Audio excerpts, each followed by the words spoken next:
Ayun, sa mga Taurus, guys. Okay, Taurus, this is for you. Today is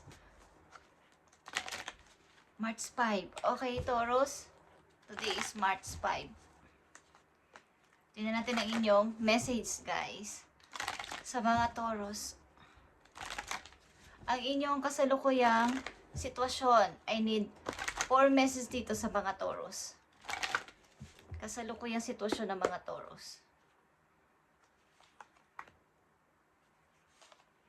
I need 4 messages dito, guys.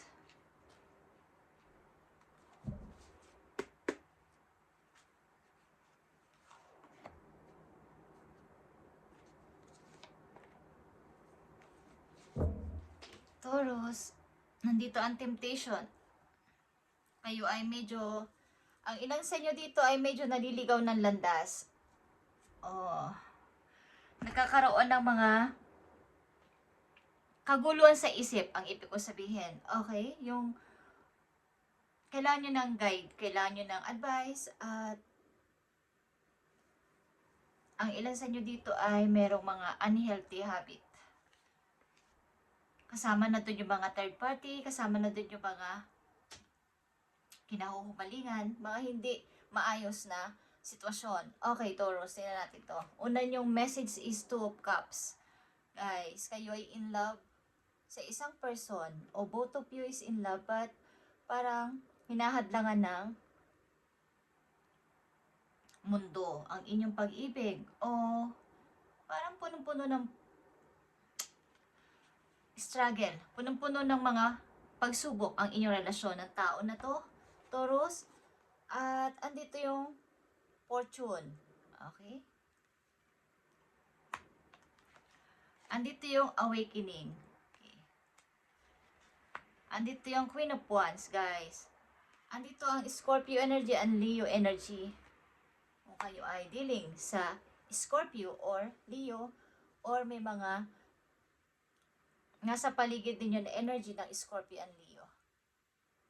Andito yung paggising ng inyong mga guide sa inyo na tama na yung pagmumukmok. Tama na yung pag-i-stuck dyan, Taurus. Something na bumangon ka. Something na ikaw ay mag-umpisa ulit. Harapin mo yung ngayon. Okay? Maaring may pilit at pilit kayong pinaglalayo ng tao na to. Hindi ko alam kung ito ay matagal nyo nang mahal. Matagal na kayo nagmamahalan. At maaring may hinahanap ang inyong puso. Okay? Maaring ang person na to ay inyong soulmate. Kaya lang ay hindi kayo magkasama. Hindi kayo magkatugma. Kumbaga hindi kayo mali yung panahon. Mali yung pagkakataon. Okay? At kayo ay nandito sa sitwasyon na ang hirap makabangon. Ang hirap, kailangan kong magising na. Okay? Sa katotohanan na ito na yung realidad. Okay, guys? Something na kayo ay, ilan sa inyo ay nag-iisa dito sa buhay. Okay? At hinihintay ang taong ito na talagang tinitibok na inyong puso. Kaya lang is,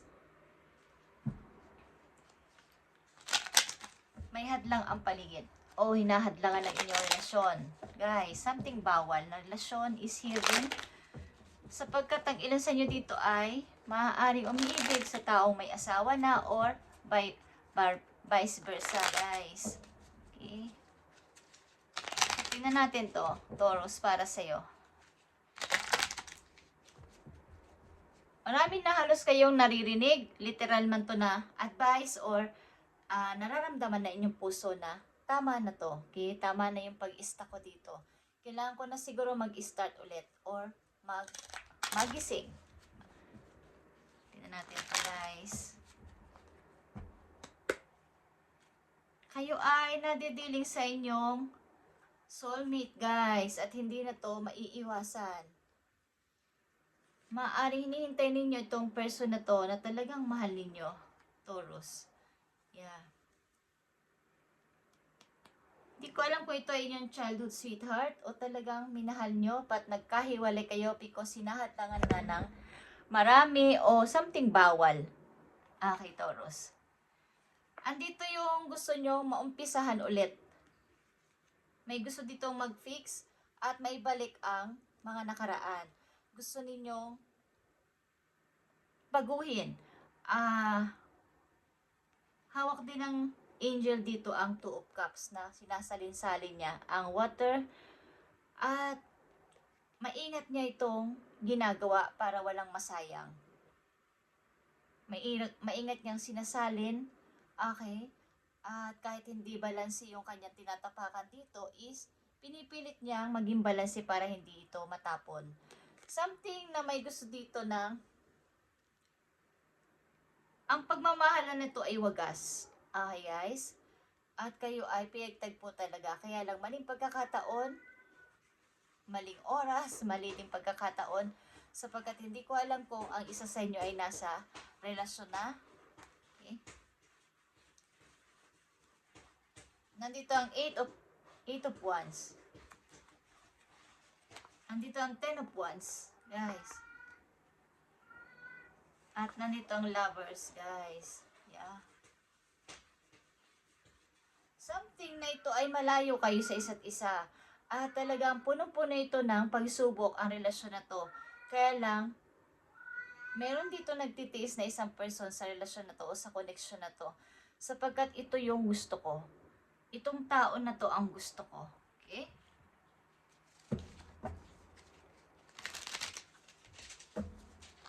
May pagtitiis, may mahabang pasensya sa pag-ibig na to, guys. At binabasbasan kayo dito ng inyong mga angels. Sa dinami-dami ng inyong pagsubok na naranasan sa pag-ibig na to o sa connection na to ay andito yung happiness, andito yung pagmamahalan sa isa't isa. Maring kayo ay magka-layo. Okay, hindi magkasama sa isang place o sa isang bansa. Malayo kayo sa isa't isa. At dumarating yung mga tukso. Okay, may mga tukso din sa paligid. Tingnan natin to, guys. Taurus. Ito ay maaaring Gemini, Scorpio, Leo is here. And malakas dito ang fire sign. Taurus, kung kayo ay dealing sa fire sign. Tingnan natin. Ang sitwasyon na to na may kinalaman sa inyong pag-ibig ito. Andito ang responsibility, single parent. Okay. Karamihan sa inyo nandito sa reading ay single mother o single father. Meron kayong anak sa una o mga anak sa una, aliman dyan guys. Kayo ay single parent. Okay, na nanditong Taurus. At maaring kayo ay maraming responsibilidad. At may umiibig din kayo sa kabila ng maraming responsibilidad na to is andito naman yung inyong inspirasyon. Nai-inspire kayo sa buhay sapagkat naibig nga kayo, okay? Kaya lang may hadlang. Maraming hadlang dito sa pag-ibig na to, guys. May anak pa siguro kayong maliliit pa, guys, or maliit pa. Okay, Taurus. Sa pag-ibig na to, tingnan natin. Put yourself first, okay? Bagamat nandito kayo sa sitwasyon na to, sa pag-ibig na to, sa connection na to is, loving yourself makes you more romantically attractive. Huwag kalimutang mahal na ang sarili at ipakita na kayo ay kaakit-akit, kaibig-ibig. Okay, guys? Huwag magpaka-lugmok kung kayo man ay nalulungkot or something na mayroong problema sa relasyon na to, put yourself first. Tingnan natin. Isang mahalagang message dito, Taurus, para sa'yo, dito sa connection na to. Sa sitwasyon na to o sa connection na to, guys. Yeah, nakikita niyo itong Two of Pentacles. Two of Cups, Two of Pentacles din is here. Meron dito something na kayo ay nagdadalawang isip. Okay?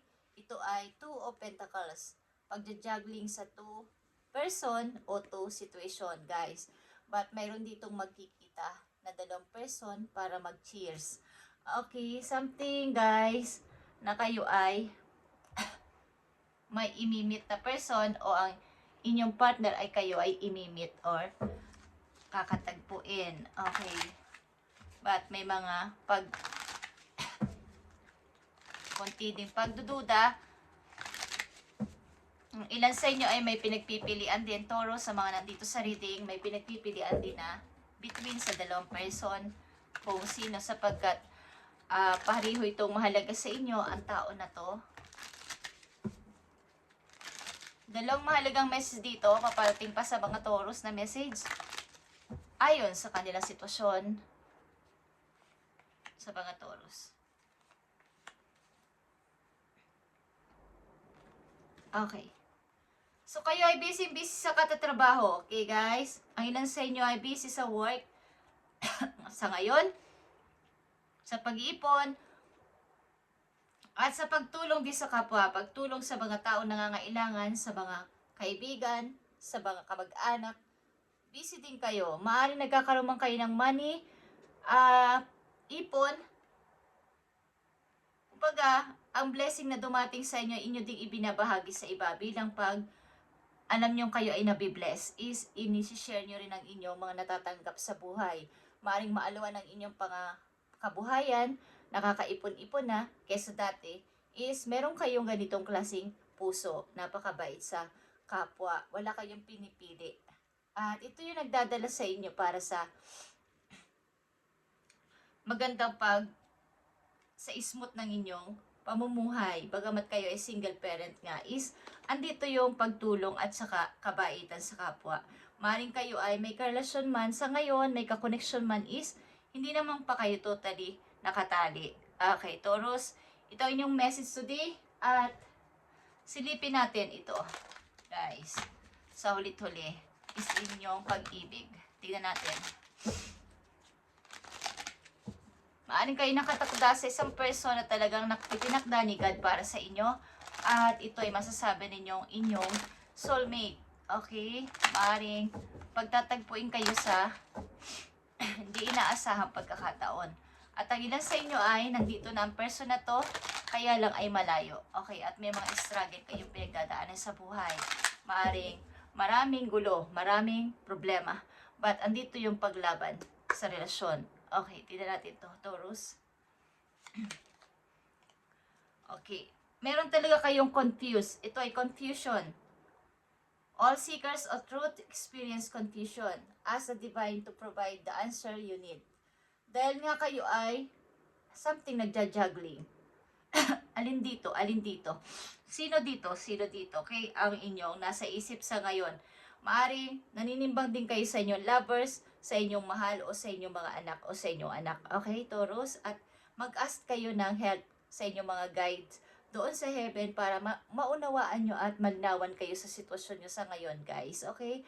At maaring sa kabuhayan, sa kapirahan, sa hanap buhay is smooth ang dating ng money sa inyo. Okay, okay, mag-alala. Thank you and God bless, Taurus.